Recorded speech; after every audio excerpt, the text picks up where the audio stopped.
Imagine a darkness so complete you cannot see your own hands.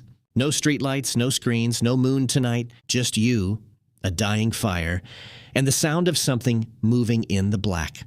This was every single night for your ancestors.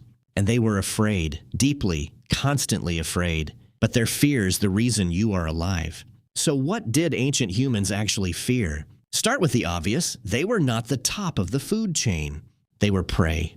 Lions, leopards, packs of hyenas the size of small bears. Cave bears that could stand taller than any man.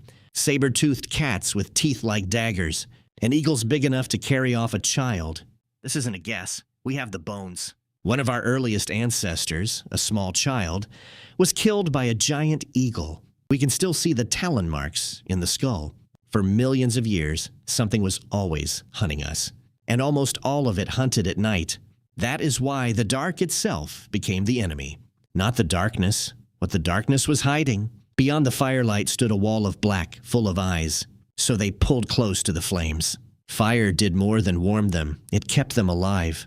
A small circle of light was the only safe place on Earth. Then they looked up, and the sky frightened them too. Thunder cracked like something enormous and furious. Lightning could kill in a heartbeat, out of nowhere. And sometimes, the sun itself began to disappear.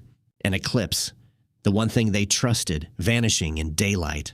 To people with no science, this was the end of the world. They screamed, beat drums, and begged the light to return. But the living were not their only fear. They feared the dead. Someone laughing yesterday was cold and silent today. Why? They had no answer, so they feared the dead might return. They tied bodies down and covered them in heavy stones. Some of the oldest graves were built to keep the dead inside. The fear of ghosts may be older than farming itself.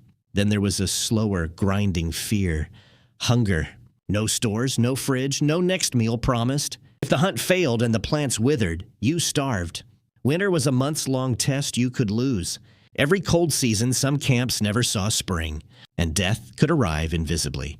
A small cut could swell, blacken, and kill in days. A fever could take a strong child in a single night. With no idea why, they blamed spirits and angry gods. But the deadliest predator of all may have been us. Beyond the next hill lived strangers, other people.